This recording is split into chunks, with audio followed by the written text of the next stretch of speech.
There is something deeply powerful about a heart that allows God to restore it. Many of us pray for open doors, financial increase, healing, and even breakthrough, and God cares about all of that. But many times, before He changes our circumstances, He works on our heart, because when the heart is restored, everything else begins to align. If you would like the Lord to align some things in your life today, I am inviting you to type in the comment section below, Lord Jesus, please restore my life today. Then make sure to click on the like button if you truly believe this and are trusting God to restore your situation. Then stay with us until the end, as we will say a powerful prayer for restoration for all of us as soon as we finish this video. But first, let's listen to what God's word says, and then we will pray together.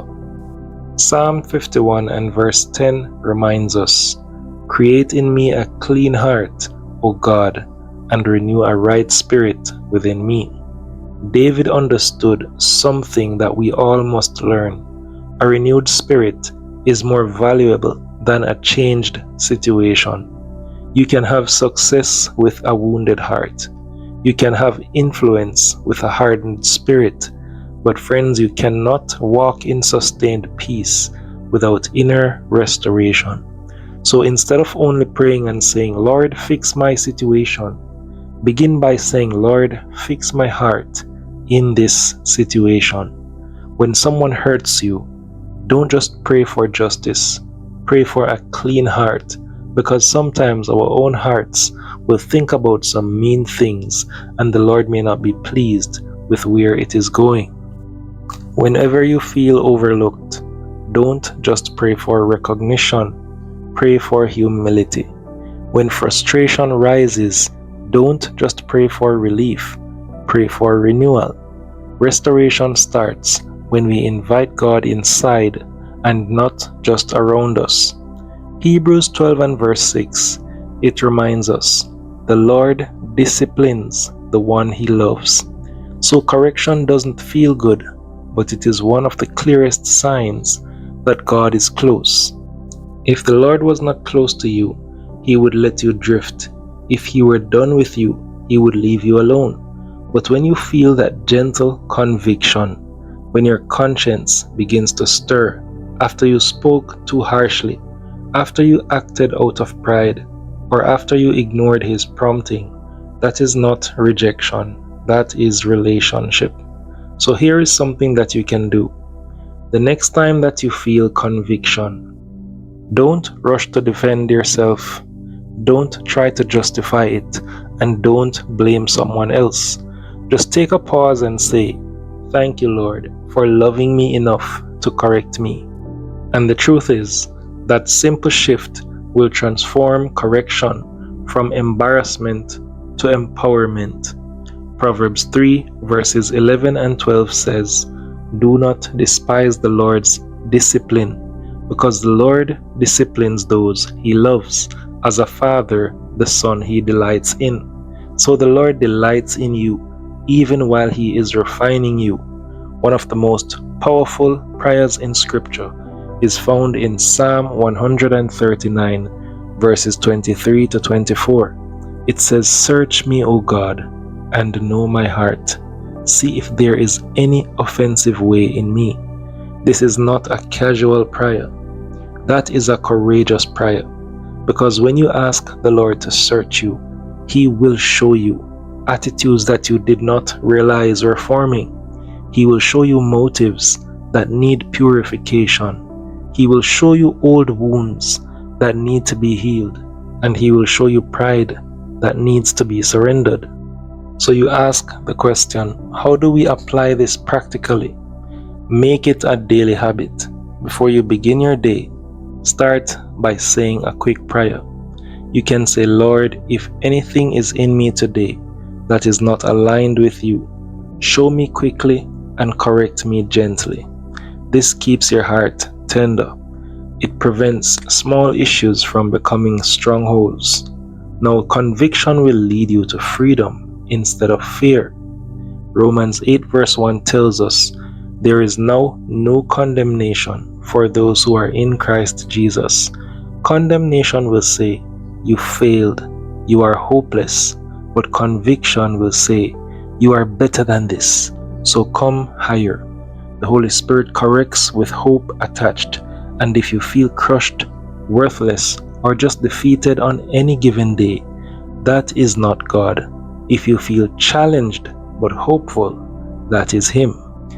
Here is a quick tip that will help you as well. Whenever you fall short, admit it quickly, repent sincerely, forgive quickly, move forward confidently. Friends, do not stay in guilt longer than God does. Lamentations 3 verses 22 and 23 reminds us that His mercies are new every morning. And that means every morning that you wake up, it is a chance for restoration. Many times we go through our days, we have issues with friends, families, even our co-workers or our neighbors, and life itself can harden us. It can delay us and cause us to feel disappointed. But restoration is something that keeps us. It helps us to remember to keep a clean heart and renew a right spirit within us. A soft heart is not weakness. It is spiritual strength that is under control. So forgive quickly, even when it is hard. Stay in worship, even when you don't feel like it. Stay in the Word, even when you are busy. And stay accountable, even when it's not comfortable. God opposes the proud, but He will show favor to the humble. So friends, whatever you are doing, regardless of how difficult your situation is, Psalm 51 verse 12 reminds us to restore in me the joy of your salvation. So sometimes the clearest sign that our heart needs restoration is the loss of joy. Sometimes we don't feel good. We feel tired, we feel drained, and we don't know what to think or what to expect. And sometimes we just feel lost. So friends, if you do wake up and you feel spiritually dry, don't chase excitement, chase alignment. Don't be afraid to turn and ask God, is there something in me that is blocking the joy that you want to restore? He will answer it gently. Philippians 1 verse 6 assures us, He who began a good work in you will carry it on to completion. So you are not a finished product. God is still working and He still has a plan for you. So whatever you do, always remember to surrender your heart, invite correction, declare humility. Watch your own attitude. Don't be afraid to adjust things that need to be adjusted. Be honest with yourself. Repent whenever you need to, and thank God for growth, even when you don't have the things you are praying for as yet. The Lord will restore you. All you have to do is be patient and tell Him what you want. The fact that you desire a restored heart is evidence that He is already working on you. God specializes in the impossible, so don't limit Him. Don't put Him in a box. Whatever it is that you want, He is able to make it work, and He will make a way even when there seems to be no way. So as we prepare to get into our prayer for today, imagine what your life will look like if your heart remained consistently soft before God. Imagine responding to conflict with grace, handling success with humility, enduring delay while you are trusting God, and walking daily with joy. Today, as we prepare to pray, let us put God first in everything that we do. That kind of life begins when we trust the Lord with all our hearts and lean not on our own understanding. In all your ways, acknowledge Him, and He shall direct your path. So today, join with me as we pray and ask the Lord to restore our heart. Let us pray. Dear Lord, today we thank You for life and for all You have done for us today. Each person listening today has their own issues, their own situations, and their own requests that they have asked You about.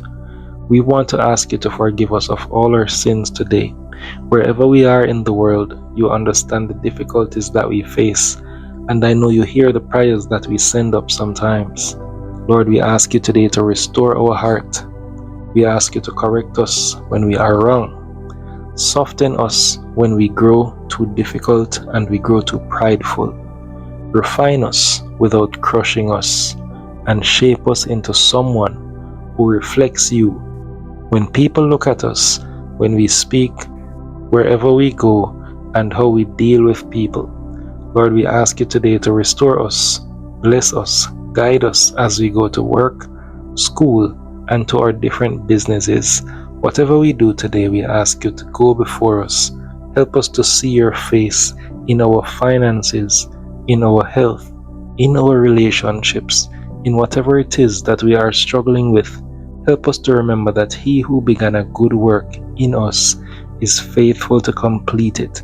And Lord, that there is nothing that we will face on this earth that will be too big for you to handle. We thank you for your peace today.